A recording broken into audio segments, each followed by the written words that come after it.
Naku nami temanwis kuku itemapnia chiti cham kuknata ishpatutia snati champa lachtun. With the genesis of this world,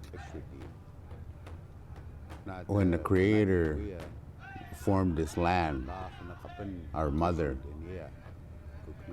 the many different lives that He created when the animals were the people of this land, prior to their genesis, He requested that these people testify as to how they were to accommodate and complement the honor of life on this earth.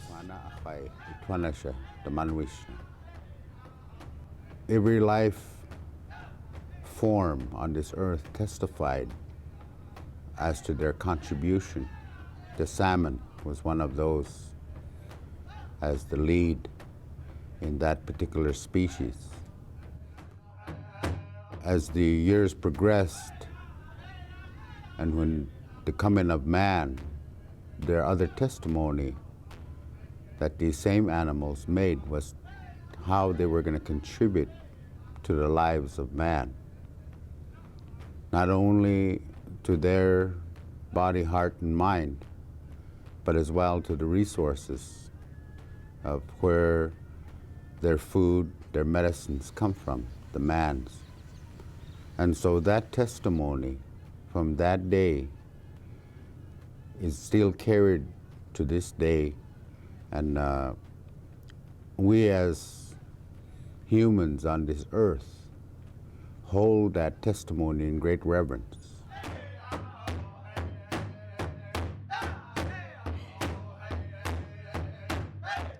Every morning when we pray to the Creator. We acknowledge the Creator as the one who is the giver of all things and the maker of all life. And sometimes in our arrogance, we forget that the salmon, it has life. We don't know where the salmon comes from. We only know that he comes from the ocean, and he comes up into the bloodline called the Columbia River, and presents himself to the people to be fed. The men go out and gather the salmon in the way that they were taught since time immemorial. The women assist the men by carrying the salmon in and begin to prepare the salmon for winter food. In our ceremonies today, the salmon is paid homage, the first food that sits on our table. He is followed by other species, the deer. Root foods are also included. Finally, berries are included. These all reflect a recognition of our people of the significance of these elements in our ecosystems that we highly value today. The salmon is not alone in being significant to our people. If the fish go, so do we. That was the teachings of our people in our Longhouse. That we break the circle and the circle ends, and we end with the circle. Thousands of years ago, the lands and waters in and around Celilo Falls on the Columbia River were great marketplaces. As many as 5,000 people would gather to trade, feast, and participate in games and religious ceremonies. The people came to trade from the plains, the northwest coast, and some even came over from Canada. Many tribes had permanent villages between the falls and where the dam now stands. All the Indians in this area went to Celilo at the time that the fish were running. Not only was it a time of abundance and socialization and friendship, for family cohesiveness. And when the dam came in, we not only lost our salmon, but we lost 90% of our way of life. And it was a very sad, very emotional time. that will be gone forever. That the falls were destroyed. You know, the Creator made the falls. We didn't make it. The Creator made the falls, and the people came in and destroyed it by making the dam.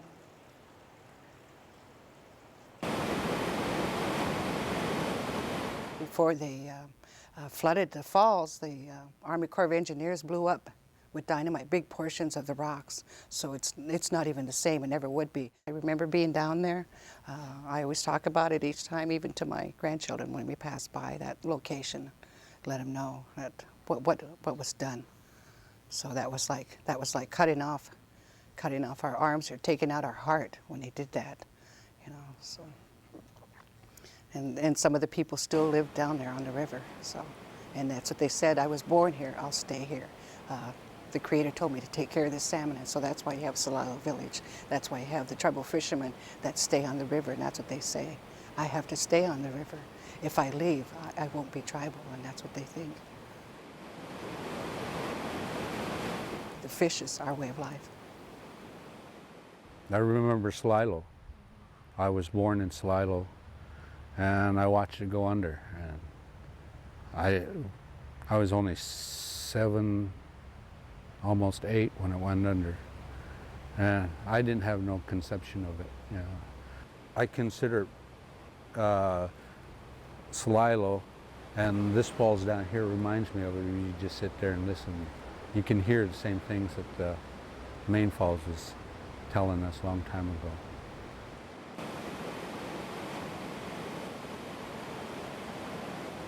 I've spent many times in Celilo across what it was called the Big Island. And there was another island called Standing Rock. And I grew up in those 2 islands. And there was another island called the Chief Island.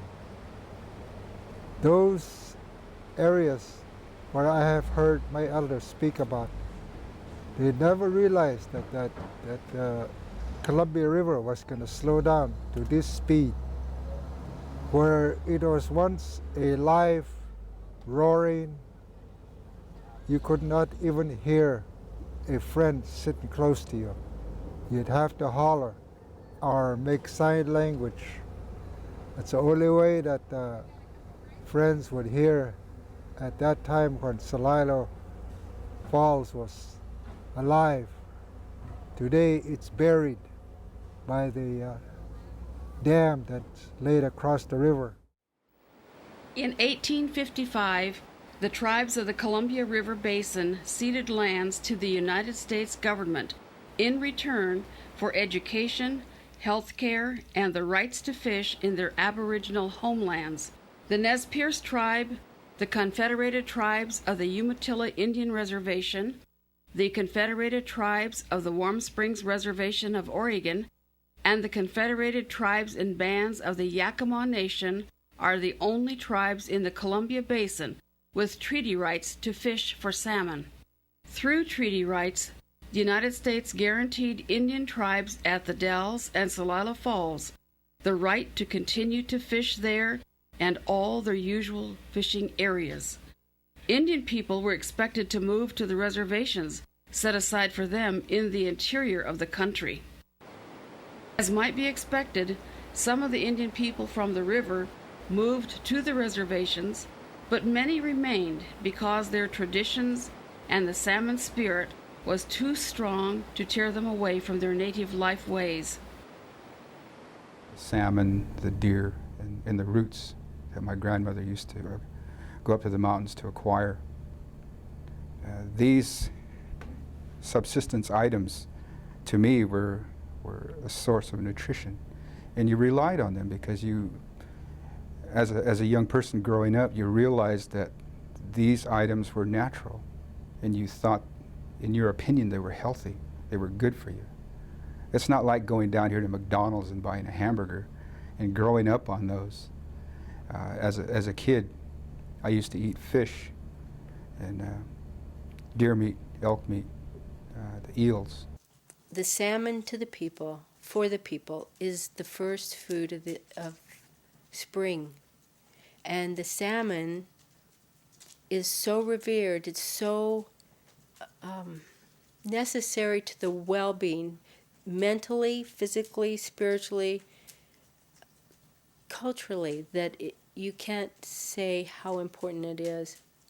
The salmon has been a way of uniting families and passing knowledge. It's how the young generation learns what their culture is. Then the first feed of salmon that they get is a necessary part to building family closeness and ensuring that the culture will survive so that they have something to pass down to their babies.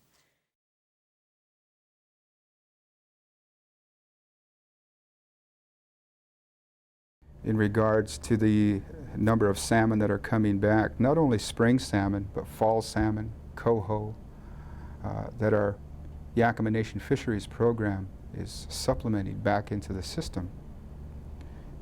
It has an economic impact, not just with tribal members, but it has an economic impact all along the Columbia River. When those fish start returning as adults at the mouth of the Columbia River, the economy at the mouth of the Columbia River is improved. The fishermen are able to catch the fish that we raised down there, all up, clear up to the Bonneville Dam and all beyond. So in my opinion, that the Yakama Nation has been making great strides, great improvements, adding to the economy of Washington State, Oregon, Idaho, the whole Northwest, not just in terms of salmon, in terms of scientific data that has been collected and shared with other tribes in the state. The challenges currently facing the tribe are, in my opinion, are the environment, the environmental problems that we're facing today in regards to clean water, clean air, pollutions to the land. All these are major concerns, major problems that we as tribal leaders have to face. This year I've talked to fishermen that caught fish, what we call brights, and they cut them open and they had little sores on the inside, and they broke them and looked like pus was coming out. And another time we got salmon that was turned into us, and we took it down to University of Oregon down in Eugene, and they said it was a fish that didn't know what it was going to be. It carried both the male and the female organs inside of it. We've had those white nodules in them, whatever the hell they are. We've gutted them, and as soon as we see those, the magpies and crows got a lot of eating, because I don't bother with them. I was told they're all right to eat, but I won't eat them. I'll just throw them away, and it's not worth the problem. I always consider that a cancer in a fish, and who's stupid enough to eat cancer, you know? And I thought it was very interesting that there were some elder women that we talked with, and they explained to us, they prepared the fish. There were women who prepared fish along the river, and they said that there were very distinct changes in fish. You know, curvy spines, change in tissue color, loss of flavor. There was another gentleman that we spoke with who is a tribal fisher who his hands were burned. His skin was peeling, and he felt that his skin was burned because he spends so much time with his hands in the water pulling up nets from fishing. So there were a lot of things. I mean, this wasn't a new issue for people. People who live on the river and who fish and see the fish, see tumors in fish when they prepare fish. There were a lot of things that were very revealing just talking to people who handle fish and who fish. Since the runs are coming back, but even a few years ago, we've always had problems, I think, with seeing problems with the salmon. And it's like our tribal elders tell us, if there's something wrong with the salmon, if there's not clean water, it's all that circle of life. then it's eventually going to affect us. So we're concerned about that and the health of our tribal people, because we seem to have a high incidence rate of diabetes, of obesity, because of not going back to our original foods, etc., and all of these other diseases that may be affecting the tribal people, especially our tribal fishers. I think it was the Environmental Protection Agency put out a report that said, well, even though the water's dirty and it's polluted, if you just eat a little bit of salmon, that shouldn't affect you. But as tribal people, we eat salmon almost every day in some form or another, so it is certainly going to affect us. Because the tribes along the river eat large amounts of fish, the Columbia River Intertribal Fish Commission and the Federal Environmental Protection Agency conducted extensive studies during the 1990s. Fish were collected at usual and customary places. The Confederated Tribes of the Yakama Nation, Umatilla, Warm Springs, and Nez Perce, the Salmon Treaty Tribes, worked with the federal government to ensure that traditional fishing sites were included. In addition to the Columbia River, fish were collected on the Willamette, Klickitat, Deschutes, Yakama, Umatilla, Grand Round, Clearwater, and Snake Rivers. All species of fish important to the tribes were collected: salmon, steelhead, rainbow trout, whitefish, lamprey eel, smelt, white sturgeon, and sucker were sampled during 1996, 97, and 98.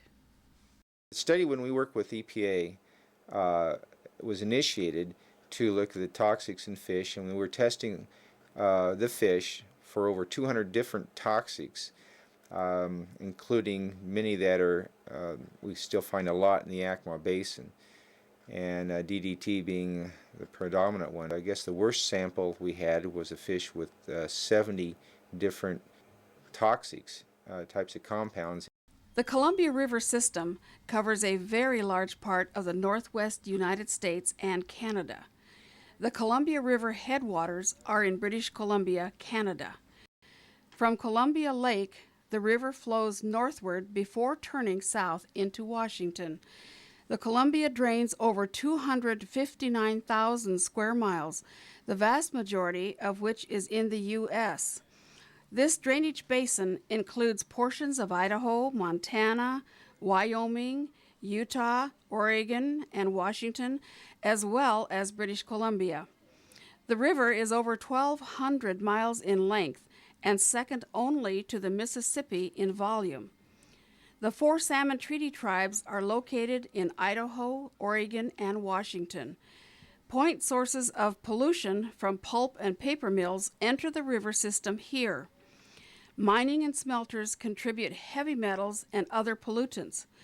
Silt and runoff laced with pesticides and herbicides enter the system primarily in these areas, and nuclear byproducts primarily in this area from the Hanford facility. There are very, very high levels of DDT still in the Yakama Basin, even though it was banned almost 30 years ago. We have huge returns of salmon returning to the Columbia Basin right now, but virtually every fish that returns and every fish that we've sampled in our toxic survey has pollutants, has toxics in that fish. We're very concerned because our tribal members consume those fish. Because people prepare and eat various parts of fish, the laboratory analysis was performed on selected parts, such as fillets with skin and scales, fillets without skin and eggs, in addition to whole fish samples.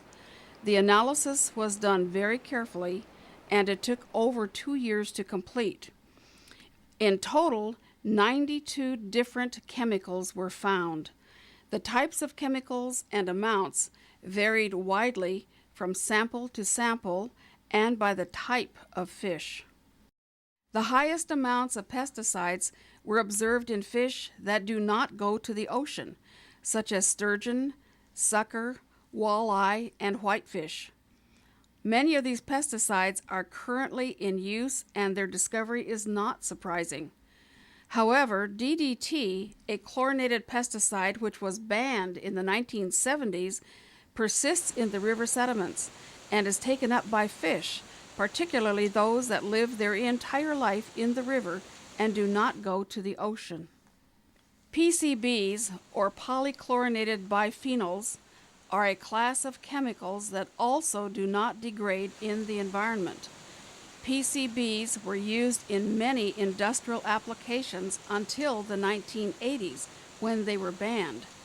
Several types of PCBs, dioxins, and furans were measured in fish, particularly in the fatty tissues where they tend to accumulate. Several metals were measured in the fish samples. Arsenic and mercury were measured in the largest amounts and have the greatest toxic potential. Cadmium, chromium, lead, selenium, and vanadium were also detected. The amounts of these contaminants varied by fish species and by location, and some contaminants were higher in specific parts of the fish, such as fatty portions and the skin. Scientists in the Yakama Nation Fisheries Program are reviewing these data to better understand the health risks posed by these compounds.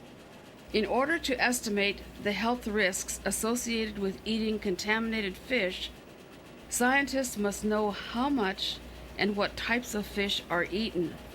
The people of the Salmon Treaty Tribes in the Pacific Northwest eat much more fish than do people who live in cities, or even more than other American Indians in the United States.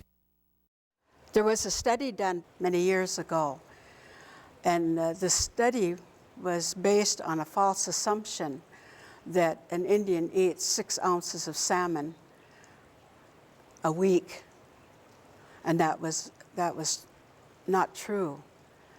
When the fresh spring salmon come in, the Chinook salmon come in, Indians eat salmon 3, 4, 5, sometimes 6 times a day. All day long they eat the fresh salmon. The Columbia River Intertribal Fish Commission surveyed 500 tribal members and compared the results to those of the general U.S. population. Non-tribal people in the United States general population eat on average 1 meal of fish per month, which amounts to 6 pounds per year. In comparison, the Salmon Treaty Tribes eat an average of 8 fish meals per month, which total 50 pounds of fish per year. These are average amounts, and some tribal people eat even higher amounts of fish because they follow very traditional diets. They eat as much as 48 meals per month, or 313 pounds of fish per year. Over half of the fish eaten by Salmon Treaty Tribes is salmon, and another fifth is trout. The remaining proportion is comprised of whitefish, eel, sucker, and other species. Because Northwest tribal people eat fish in large amounts, year-round, throughout their lives, there is concern that they are exposed to high amounts of contaminants. These chemicals are toxic, and in scientific studies have been demonstrated to cause cancer, damage organ systems such as the kidneys, and cause neurobehavioral effects, including learning and cognitive impairment. The Yakama Nation is also involved in what they call the Portland Harbor cleanup. They're getting federal funds to clean up the harbor down that way. The Yakama Nation also approached the state down there, and they asked, why would we want to be involved with a process that is so far away from the reservation? And so we had to remind them again that this is one of our usual and accustomed fishing sites. The tribe is involved in working with the Lower Columbia River hatcheries to help supplement those runs, and so again it's really rebuilding the runs in the Yakama River. Several fish stocks in the Columbia River were almost extinct 30 years ago, and all Columbia River fish stocks were much lower than historical levels. The Yakama Nation Tribal Council became very concerned and began an intensive effort to become an active fish manager. We built hatcheries like the Spring Chinook facility at Cle Elum and hired biologists and technicians to restore habitat. As a result of these and certainly a lot of other efforts during the past several years, there have been record salmon and steelhead runs past Bonneville Dam. Today, after all of these efforts to restore the fish runs, we have another problem. Fish are contaminated, and not just a few fish. Every salmon has some level of toxic chemicals in it. What is the danger to the fish? What is the danger to us who eat the fish? How can we clean up the rivers? Just like when they flooded Celilo Falls after the construction of the Dalles Dam. They thought the tribal people would just lay down our fishing equipment and walk away, not understanding that importance of the salmon to us. It's our way of life. We were instructed by the Creator. He had given us this gift. He asked us to take care of it. He told us it would sustain us, and that if we don't take care of it, then we will disappear, and I'm fearful of that.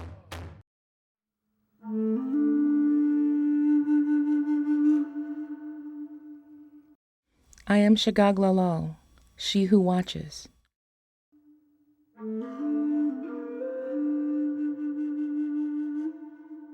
Rock spirit, earth spirit, eternal mother. I watch as earth spirit, rock spirit, eternal mother. I watch and wait and turn an ancient roving eye over the people and the river forever.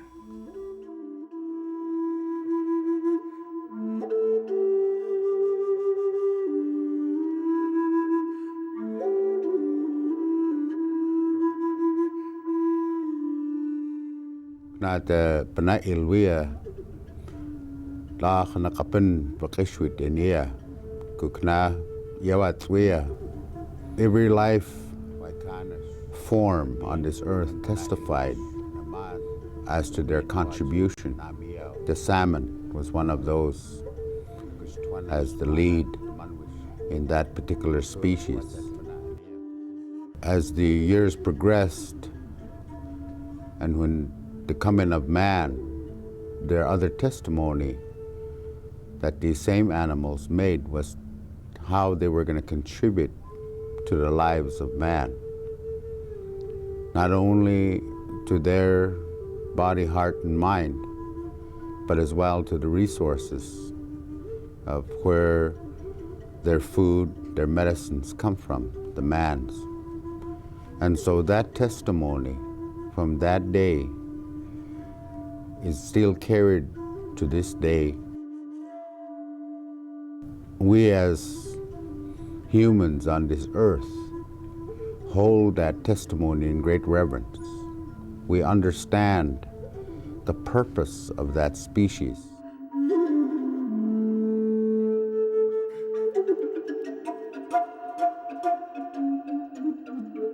Salmon as a food is inseparable from spirit and sense of identity.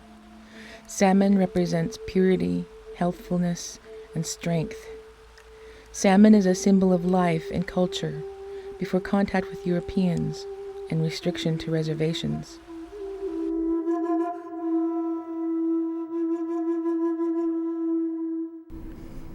When we have our ceremonies, we start with the water, then we go with the salmon, the game, and the roots and the berries.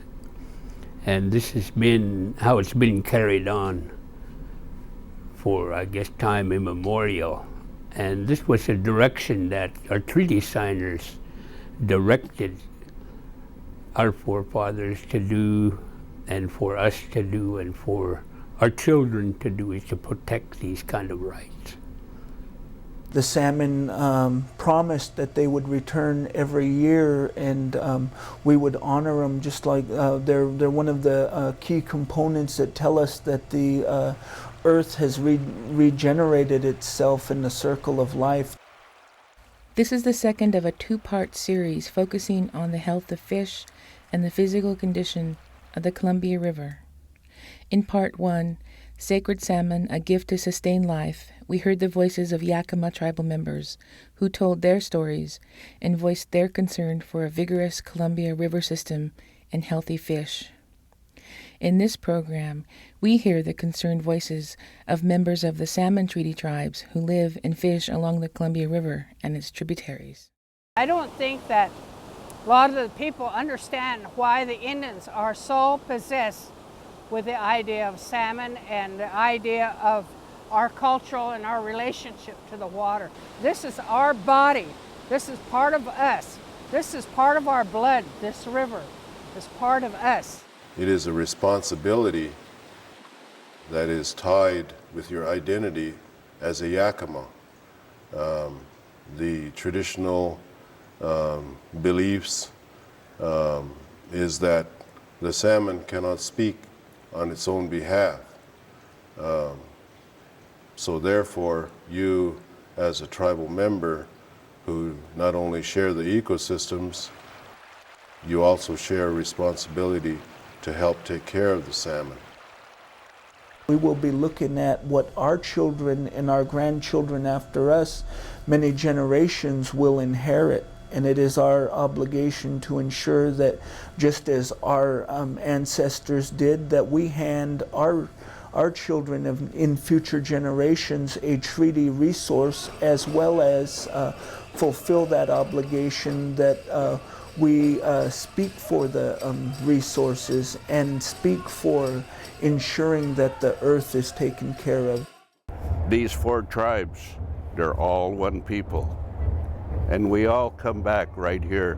This was the biggest trading area. The people came here. The people that lived here traded the salmon that they had. They got enough to live on through the year until the salmon came back. And then they traded for meats and other things from other people. The falls were destroyed. You know, the Creator made the falls. We didn't make it. The Creator made the falls. And the people came in and destroyed it by making the dam. Before they flooded the falls, the Army Corps of Engineers blew up with dynamite big portions of the rocks. So it's not even the same. It never would be. That was like cutting off our arms or taking out our heart when they did that. You know, so. The tribes are united in their efforts to stop the salmon decline and prevent pollution of the Columbia River Basin. As individual tribes and together as the Columbia River Intertribal Fish Commission, or CRITFIC, tribal peoples play an essential role in maintaining fish stocks and protecting habitat. Part of that effort is represented by tribal hatchery operations that supplement wild stocks. Your normal hatchery is just bare raceways, and they're fed on a daily basis a certain pounds of food every day. The Cle Elum Supplementation Hatchery Research Facility is geared more towards the wild. Half of the population in the Cle Elum hatchery is geared to make the fish more receptive to the wild environment. Our fish are allowed to grow for 10 months in the Cle Elum fish hatchery, where we'll see today. And then when they get up to size, we'll transfer them to one of our 3 acclimation sites. And those juveniles will imprint on those bodies of waters, and then they'll return back to that system. And there's a lot of science that's been studied prior to the building of this facility. I have put fish in the habitat, and we're protecting the habitat, but as far as the water quality and the types of chemicals that would be taken in the environment and absorbed by the fish itself, we haven't really been dealing with it. Supplementing wild stocks of fish with hatchery fish can only be successful if the river ecosystem is healthy. Dams block access, impede natural flows and the migration of salmon, and raise water temperature. Sediments and pollution also threaten the survival of salmon. One of the goals of the tribe, and all tribes, I guess, all of the tribes that we work with, has been to try and restore habitats as closely as possible to pristine conditions, and then enhance them in some way and protect them. Habitat degradation comes in a lot of forms. Some habitat was just basically cut off by some dams that were built without passage. We may not be able to restore those habitats back to their original state, but we can enhance them as much as possible. We have concerns with water settlements that cover the spawning beds, but as you work your way, you start getting this cumulative impact from more sediments going downriver and getting filling up the reservoirs. But the other concern that we need to spend more attention focusing on is the condition of those sediments. You have a lot of development and operations of various kinds, different kind of milling operations,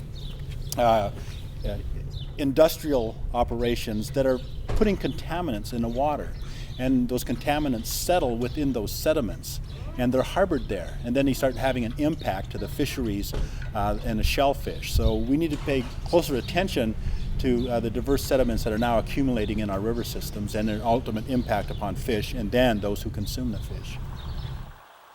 In addition to supplementation hatcheries, conservation efforts by the tribes restore and protect habitat critical to salmon and other fish. The Yakama Nation Environmental Management Program has worked with farmers to plant sod filters on the borders of fields to prevent the movement of sediments into rivers. This protects topsoil from being lost from the farmland and protects the gravel spawning areas of salmon and trout and limits dispersion of pesticides and other pollutants. All of the areas that human uses for water affect need to be addressed, and should they do that, then each one collectively, each little piece of the puzzle put together would ensure that the salmon have the greatest opportunity of survival. Just given human population growth, particularly in this region, that's going to be a tremendous challenge to preserve within this growth and increased development a place for the fish to continue to live.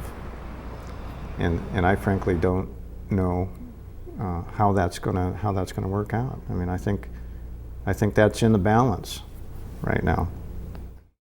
More than ever, the tribes must assert their treaty rights and leadership role. The federal government has an obligation to protect our treaty resources and ensure that the effects of their modern society consider the fact that these resources are here for us, and specifically tied to our treaty rights equals human rights. Since 1855, a series of federal, state, and court decisions have recognized and reaffirmed the reserved treaty rights of the 4 Salmon Treaty Tribes. These rights include the right to use their usual and customary fishing and gathering areas, including areas of the Columbia River. It is our obligation to ensure, just as our ancestors did, that we hand our children and future generations a treaty resource, as well as fulfill that obligation that we speak for the resources and speak to ensure the earth is taken care of. The salmon is powerless against the pollution of the river. As human beings, all of us, we can be a voice for the salmon by insisting the rivers are cleaned up and ask that water quality laws be enforced. Just think about the atmosphere as being a closed system, that the air pollution that is emitted goes somewhere, and it doesn't just disappear, it stays with us. It is in this environment, in this closed system, that we all have to live and survive and sustain ourselves. The Clean Water Act, Clean Air Act, and the Endangered Species Act protect against pollution and habitat loss. The participation of the tribes in the regulatory process is important to make certain the intent of these laws is fully carried out. Tribes are active in making decisions about the cleanup of the Superfund site at the Portland Harbor and have made legal challenges in Oregon to strengthen proposed water quality standards. Stronger measures to protect against the use of herbicides and pesticides that threaten salmon are needed, and full implementation and enforcement of existing environmental laws are crucial. I think it's always been an enforcement issue. Industry is a big entity. They're a powerful entity. It's a political entity. It's economic. For the region, pulp and paper out here in the region is very big. Water quality standards aren't being met. For example, many of the chemicals that have been found in the fish tissue study are chemicals that have been banned for at least 30 20 to 30 years. So that's an enforcement issue. How do you deal with that? We really have to key in as Indian people that we have to hold accountable the federal government in regards to a joint effort of tribes to ensure that holistically our issues are addressed and holistically our treaty resources are protected. Ideally, what could happen, I think, can be stated rather simply, that the federal government uphold its trust responsibility to Indian tribes. All peoples need to be involved in keeping the salmon safe. We as the Yakama Nation and the 4 treaty tribes need to work together with other organizations to enforce environmental laws and hold agencies such as the EPA accountable. Enforcement of existing environmental laws is one of the quickest ways to protect salmon, our water, and our way of life. There are a lot of contributing factors that are causing the poisons to enter the fish, and it's really not an issue of acceptable poisons, but the fact that the report points to the fact that the federal government has an obligation to ensure the treaty resource is protected, not a obligation to say, well, just don't eat so many fish. Our fish consumption is much higher, and that's the standard that we need to manage for, is for our quality of consumption. Because we keep feeling that to overcome the diabetes and the other ailments that are placing a burden on our communities is to try to restore the historic diet of Indian people. While working to protect the river and the fish, we need to take care of our bodies so that we stay healthy and strong. We know that pollution can get into the fish. There are ways to reduce the amount of toxins in the fish we eat. As usual, the old ways are best. Edith McLeod started, she was just, my wife's auntie. She's our auntie over there. She goes, you gotta start cooking the fish on the steaks again. This foil thing, like you're at some big restaurant, at least for the elders and the children, you gotta cook the fish on the stick the real way. Concentrate on consuming all of the red meat. That is the best part. Some chemical contaminants are stored in the fat of fish. So if you cut away the fat or allow it to drip off when cooking, you avoid eating it. Also, certain kinds of fish carry fewer toxins than others. Salmon, steelhead, and trout have less contamination than bottom fish like sturgeon. Along with our traditional foods, the roots, the berries, the elk and the deer, we honor the salmon as one of the cleanest fish that we tested. Not only substantially cleaner food than what you would get in a supermarket, but the benefits of how you get the food, the benefits of being outdoors, of gathering food with your families, that's important. Listening to your kids will do you a lot of good.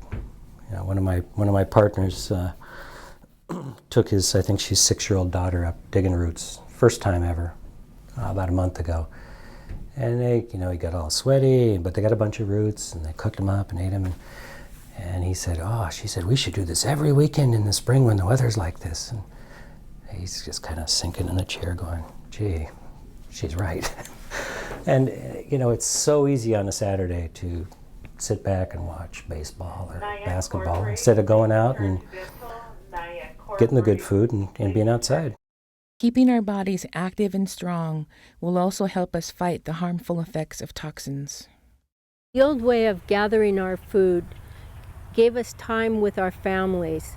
It got us away from the house. It got us back into the world that we knew the best.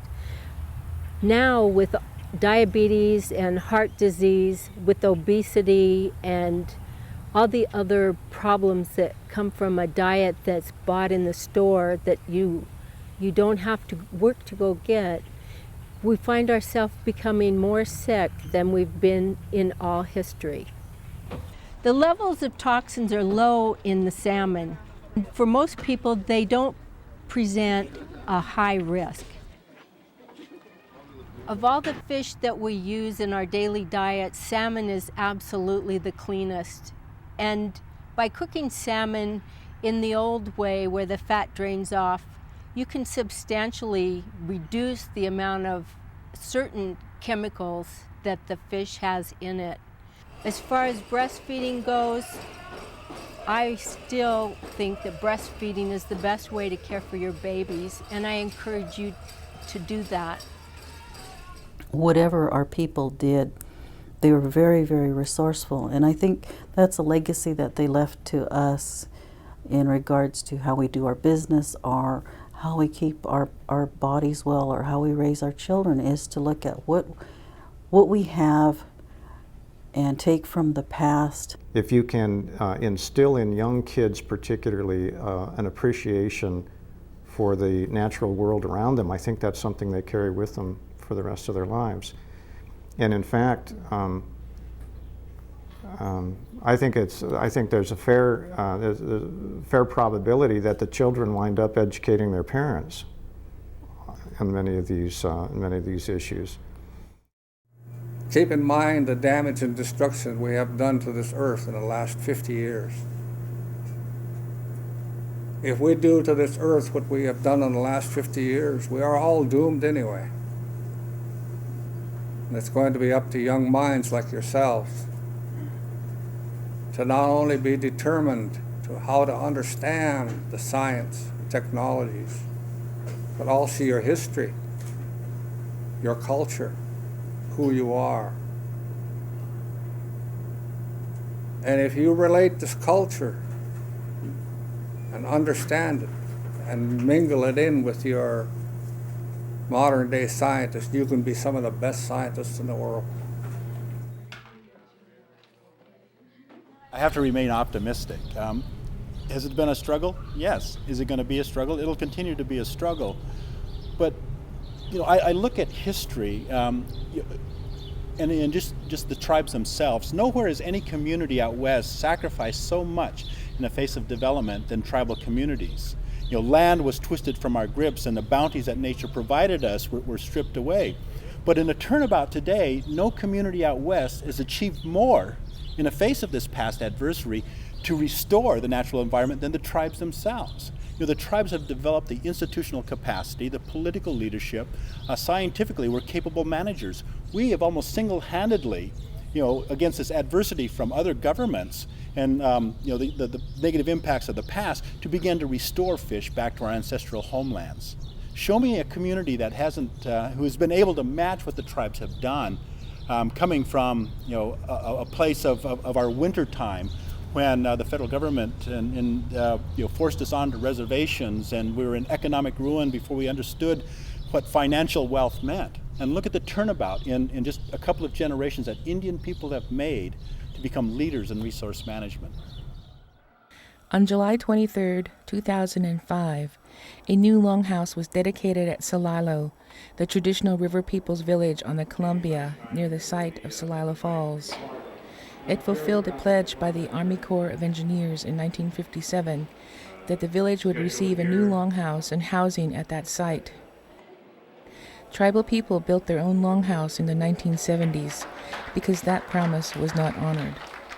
In 2004, money was finally appropriated by Congress for construction of a new facility for religious and social gatherings. Of the 31 promises made to the people for access and other projects and trade for the dam sites, 29 now have been completed.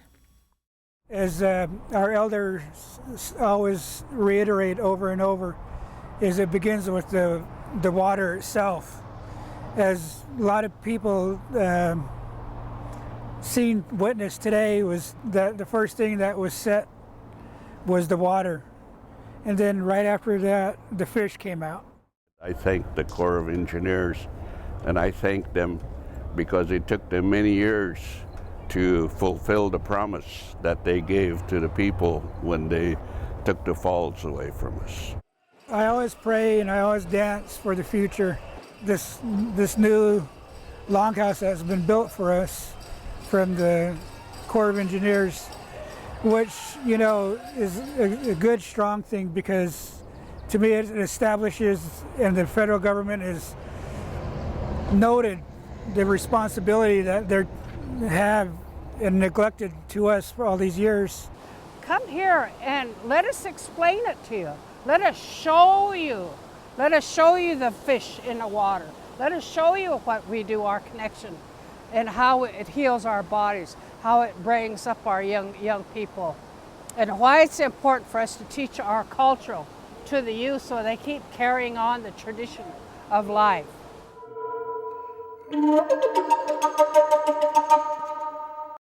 Is the new Longhouse a symbol of the acceptance of responsibility and a sign of good things to come for the river, the salmon, and the people? One hopes. Regardless of the actions of others, we are proud of our actions and strong sense of responsibility for the environment.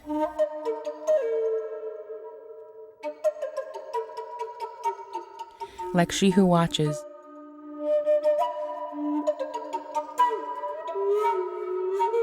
we will stay strong. We will watch.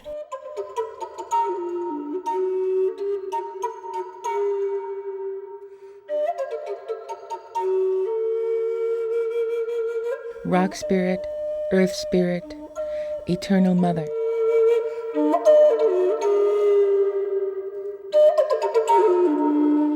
I watch and wait and turn an ancient roving eye over the people and the river forever.